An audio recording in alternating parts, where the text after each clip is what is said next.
Hello students and welcome to the Apala Online Pathshala. In the previous video, we have discussed the first chapter of political science, which is the constitution. So, in that part, we have discussed about the various part of constitution, Indian constitution, Purn Swaraj, Jawaharlal Nehru and many other things. But in this video, we are going to discuss about the Constituent Assembly, a galaxy of the best Indians. So, the Constituent Assembly was indirectly elected, क्योंकि जो Constituent Assembly थी indirectly elected थी, लोगों ने directly इसे choose नहीं किया था. ये अलग अलग कम्युनिटीज के लोग थे जो इसमें चुने गए थे, अलग अलग रीजन से थे, अलग अलग पॉलिटिकल पार्टीज से बिलोंग करते थे. लीगली वो बहुत ज़्यादा एक्सपर्ट्स थे, उन्हें लॉ की बहुत ज़्यादा नॉलेज थी. उनमें से कुछ पॉलिटिकल लीडर्स भी थे, just like Jawaharlal Nehru, Rajendra Prasad, Sardar Vallabh Bhai Patel, Maulana Abdul Kalam Azad, doctor Shyam Prasad Mukherjee, doctor B R Ambedkar, doctor missus Sarojini Naidu and Sardar Baldev Singh. इसके कुछ इंपॉर्टेंट मेंबर्स थे जिन्होंने कॉन्स्टिट्यूएंट असेंबली में हर एक टॉपिक पे अच्छे से डिस्कस किया था. इस कॉन्स्टिट्यूएंट असेंबली में 30 से ज़्यादा लोग, मोर देन 30 मेंबर्स थे जो बिलोंग करते थे एससी शेड्यूल्ड कास्ट से, या फिर वो एंग्लो इंडियंस थे, just like Frank Anthony. Parsi community की अगर बात करें तो उनमें से एक मेंबर थे एचपी मोदी. इसके अलावा कुछ कॉन्स्टिट्यूशनल एक्सपर्ट्स थे, Alladi Krishna Swami Ayyar, doctor B R Ambedkar, K M Munshi. अगर वुमेन्स की बात करें तो मिसेस सरोजनी नायडू एंड विजय लक्ष्मी पंडित दो लीडिंग वुमेन थी इंडिया की, जो कि कॉन्स्टिट्यूएंट असेंबली का एक बहुत ही इंपॉर्टेंट पार्ट थी. So guys, our next topic is preamble. The preamble is an introduction to the constitution. Preamble हमारे कॉन्स्टिट्यूशन का इंट्रोडक्शन है, क्योंकि जब तक हमारा कॉन्स्टिट्यूशन तैयार नहीं हुआ था, जितने भी इंडियंस की या कॉन्स्टिट्यूएंट असेंबली की जो भी होप्स थी, जो भी आइडियल्स थे, जो भी उनके गोल्स थे, वो सारे प्रियम्बल में मेंशन किए गए थे. हाँ, ये मान सकते हैं कि हमारे कॉन्स्टिट्यूशन में लीगली प्रियम्बल का कोई भी स्पेस नहीं है, लेकिन हमारे कॉन्स्टिट्यूशन की ये फाउंडेशन है, नींव है, और ये कह सकते हैं कि preamble is the soul of the constitution. Our next topic is basic feature of the constitution. Our constitution is written, enacted and a lengthy constitution. As we all know, in the whole world, Indian constitution is the lengthiest constitution. हमारा constitution सबसे बड़ा है, written है, fully written है. इसके अंदर 395 article, 12 schedules, जो कि फर्दर 22 पार्ट्स में डिवाइडेड है. तो ये सबसे बड़ा कॉन्स्टिट्यूशन है हमारे इंडिया का पूरे वर्ल्ड में. Next is sovereign, socialist, secular, democratic, Republic. अगर हम सॉवरेन की बात करें तो इंडिया एकदम आज़ाद है. अब इंडिया पे कोई भी फॉरेन कंट्रोल नहीं है. पहले, as you all know, that before 1947 India was ruled by Britishers, but now it is not. अब सिर्फ और सिर्फ इंडिया इंडिपेंडेंट कह सकते हैं इंडिया को. इंडिया पर कोई भी रूल नहीं करता. If we talk about socialist, तो सोशल और इकोनॉमिक इक्वालिटी है हमारे पास. अगर हम सोशली बात करें तो भी और इकोनॉमिकली बात करें तो भी हम सब इक्वल हैं. इंडिया में जितने भी सिटीजन्स हैं वो गवर्नमेंट की नज़र में, लॉ की नज़र में इक्वल हैं. सेक्युलर, कोई भी स्पेसिफिक रिलीजन नहीं है. अगर हम किसी और कंट्री की बात करें तो वहाँ पे एक ही सिटीजन्स का एक ही ऑलमोस्ट रिलीजन होता है, लेकिन इंडिया में ऐसा कुछ नहीं है. People belonging to every religion are equal. There is no particular religion of India. Next one is democratic. As you all know, in the 6th class or in 7th class, we have discussed about democratic countries. So yeah, India is a democratic country because it is ruled by people. All the decisions are taken by people. Republic means जो India का मतलब India अगर एक state है या India एक nation है, तो उसका जो हेड है वो प्रेसिडेंट है, और वो भी सिर्फ 5 साल के लिए इलेक्ट होता है. वो भी किन से? जिन्हें हम चुनते हैं. For example Lok Sabha members, Rajya Sabha members and the members of legislative assembly. Next is universal adult franchise. हर एक सिटीजन इंडिया का जो कि 18 और 18 ईयर्स से अबव है, वो who has right to vote, उसके पास वोट करने का अधिकार है. वो इलेक्शंस में पार्टिसिपेट कर सकता है, फिर चाहे वो पार्लियामेंट्री इलेक्शन हो या फिर लेजिस्लेटरी इलेक्शन हो. बिना किसी caste, creed, colour, sex, religion, belief के किसी भी टाइप का उसका डिस्क्रिमिनेशन नहीं होगा. बस इंडिया का सिटीजन होना चाहिए और उसकी एज 18 और 18 अबव होनी चाहिए, तो उसके पास राइट टू वोट है. And this is what we called universal adult franchise. Next is both rigid and flexible constitution.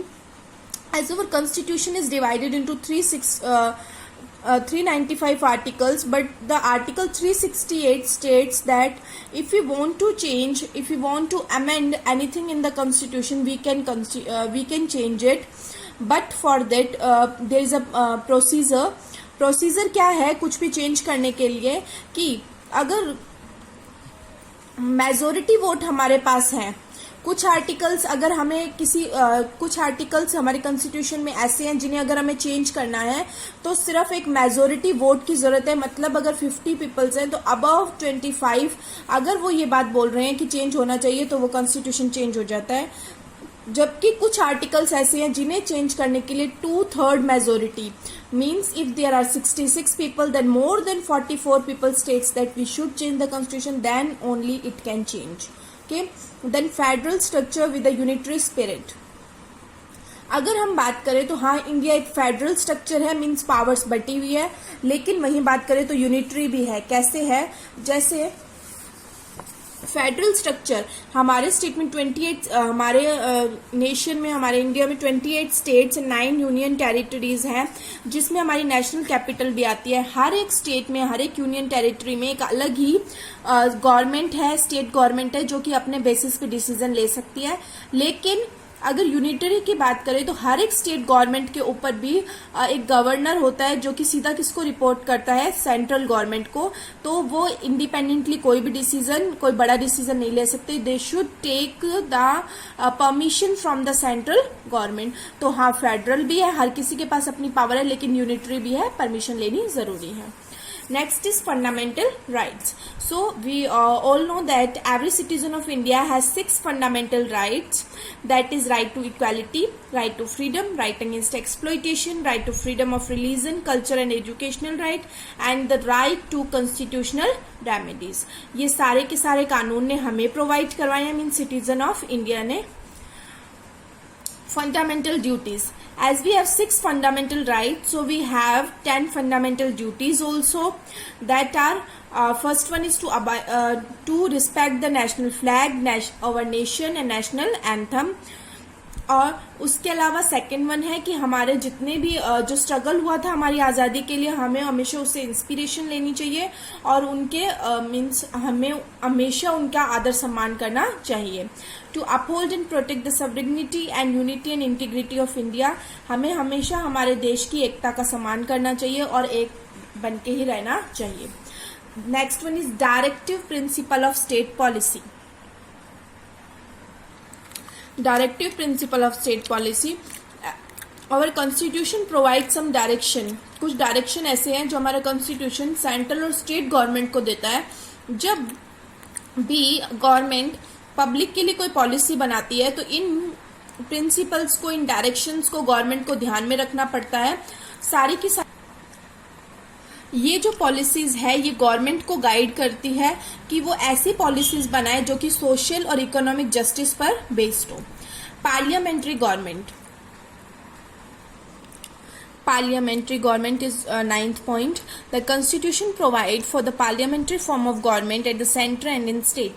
हमारी जो इंडिया में गवर्नमेंट है वो पार्लियामेंट्री फॉर्म है. एज द प्रेसिडेंट और जो स्टेट गवर्नर्स हैं वो सीधा एग्जीक्यूटिव डिसाइड करते हैं, मीन्स लोकसभा और राज्यसभा के मेंबर्स. बट जो रियल पावर होती है, डिसीजन लेने की पावर होती है, वो किन के हाथों में होती है? मिनिस्टर्स के. For example chief ministers and the minister of each department, prime ministers के पास. लेकिन इनको डिसीजन लेने के बाद जो मतलब एक परमिशन लेने की ज़रूरत है कि हम इसे एग्जीक्यूट कर सकते हैं या नहीं कर सकते, अमेंड कर सकते हैं या नहीं कर सकते, तो वो उन्हें वापस से गवर्नर या फिर प्रेसिडेंट से ही लेनी पड़ती है. मीन्स उनके पास डिसीजन लेने की पावर होती है, लेकिन उनके डिसीजन को भी एक बार परमिशन की ज़रूरत होती है. Next one is bicameral legislature. और कॉन्स्टिट्यूशन हैव 2 हाउसेस. 2 हाउस है हमारे पार्लियामेंट में. एक है लोकसभा, एक है राज्यसभा. लोकसभा को लोअर हाउस बोला जाता है. It has 545 members. 5 साल के लिए इलेक्ट होते हैं ये. जो 18 साल और उनसे बड़े हैं वही इस लोकसभा इलेक्शन में पार्टिसिपेट कर सकते हैं। राज्यसभा अपर हाउस है, राज्यसभा अपर हाउस है, ये परमानेंट हाउस है। इसमें हर 3 मेंबर्स हर 2 साल बाद रिटायर होते हैं। इसकी जो टोटल स्ट्रेंथ है वो है 250 मेंबर्स, जिसमें से 238 स्टेट लेजिस्लेचर इलेक्ट करता है, लेकिन जो 12 मेंबर्स हैं वो डायरेक्टली प्रेसिडेंट इलेक्ट करता है। ये भी 5 states in India also have 2 houses of the legislature. Case study, you have to do it yourself. After that, how is secularism ensured in India? Separation of religion from state. As you all know students, I already told you that what is secularism means. India doesn't have any particular religion. कोई भी India का कोई religion नहीं है. Every citizen who adopt any religion is the citizen of India. Separation of religion from state, we can understand it by this. India has adopted a strategy of separating the power of religion and the power of state.